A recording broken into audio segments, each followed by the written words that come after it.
बिस्मिल्लाहिर्रहमानिर्रहीम। अस्सलाम वालेकुम। वन पेपर जॉब्स चैनल में आपको खुशामदीद कहते हैं। इस वीडियो में आपको वर्ल्ड मैप का ओवरव्यू दिया जाएगा, यानी वर्ल्ड मैप के हवाले से जो इम्पोर्टेंट बातें हैं वो आपको बताई जाएंगी। उसमें सबसे पहले उसके 7 कॉन्टिनेंट्स और 5 ओशंस हैं, उसका ओवरव्यू आपको दिया जाएगा कि उनकी ज्योग्राफिक लोकेशन कहाँ है और वो एक दूसरे से किस तरह मिलते हैं।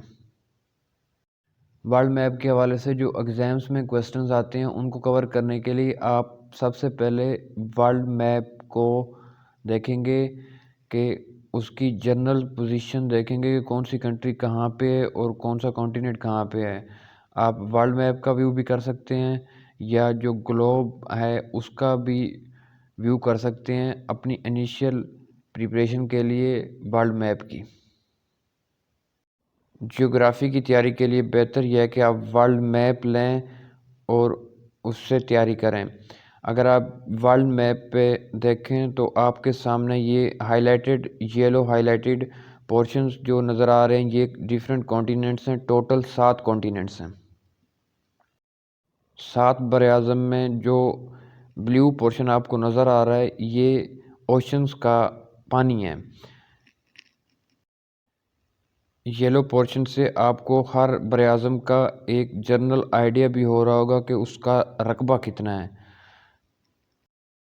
इन 7 बरआज़म के नाम आपके सामने ये हैं: Asia, Africa, Europe, north America, south America, Australia, Antarctica. इसके बाद इन 7 बरआज़म के अलग अलग मैप आपके सामने हैं। हर बरआज़म का सबसे पहले एशिया का मैप आपके सामने है। एशिया में सबसे बड़ी कंट्री रकबे के लिहाज से रशिया है। एशिया के बाद दूसरा बरआज़म अफ्रीका है। यह आपके सामने अफ्रीका का मैप है। अफ्रीका को डार्क कॉन्टिनेंट भी कहते हैं।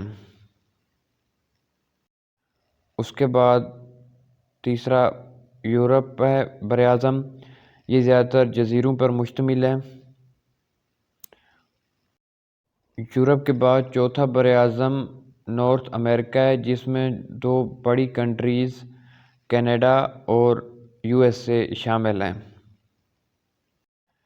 इसके बाद साउथ अमेरिका, ये आपके सामने साउथ अमेरिका का मैप है, जिसमें सबसे बड़ी कंट्री ब्राज़ील है रकबे के लिहाज से। उसके बाद ऑस्ट्रेलिया, ऑस्ट्रेलिया का ये आपके सामने मैप है। ऑस्ट्रेलिया भी ज़्यादातर जज़ीरों पर मुश्तमिल है। इसके बाद 7वां बरआज़म अंटार्कटिका है। ये आपके सामने वाइट नज़र आ रहा है क्योंकि ये आइसलैंड है टोटली।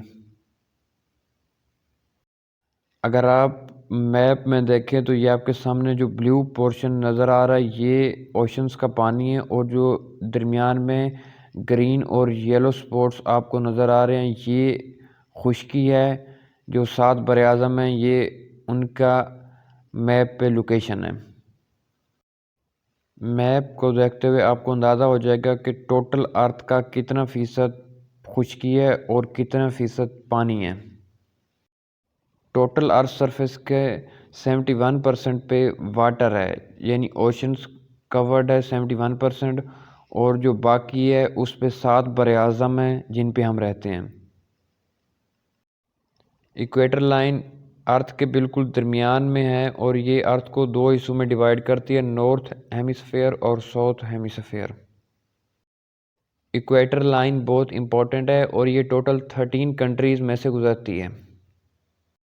जिन कंट्रीज़ में से इक्वेटर लाइन गुजरती है उनका डे ड्यूरेशन और नाइट ड्यूरेशन हमेशा सेम रहता है, यानी वहाँ पे 12 घंटे का दिन होता है और 12 घंटे की रात होती है।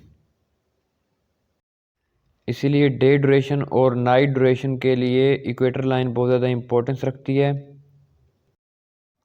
इसके बाद अर्थ पे एक और important point international date line है। ये पैसिफिक ओशन में बनाया गया था और ये एक कर्व लाइन है, यानी एक सीधी लाइन नहीं है।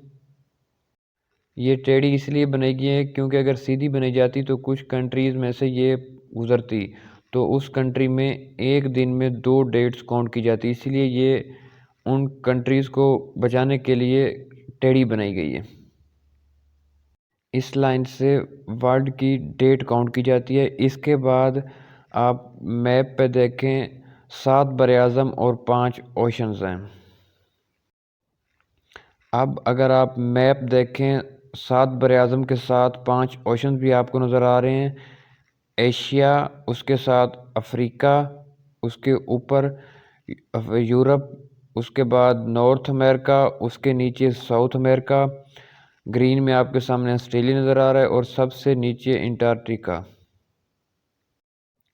और जो 5 ओशंस हैं वो भी आपके सामने हैं, Pacific Ocean, Atlantic Ocean, Indian Ocean, Southern Ocean और आर्कटिक ओशन। पैसिफिक सबसे बड़ा ओशन है और आर्कटिक सबसे छोटा ओशन है। इस वीडियो में वर्ल्ड मैप का एक शार्ट सा व्यू था जो हमने आपको दिया है। इसके अलावा हमारे YouTube channel one paper jobs पे वर्ल्ड मैप की लेक्चर सीरीज़ भी मौजूद है। अगर आप चाहें तो हमारा YouTube channel one paper jobs visit कर सकते हैं। Thank you. अल्लाह हाफ़िज़।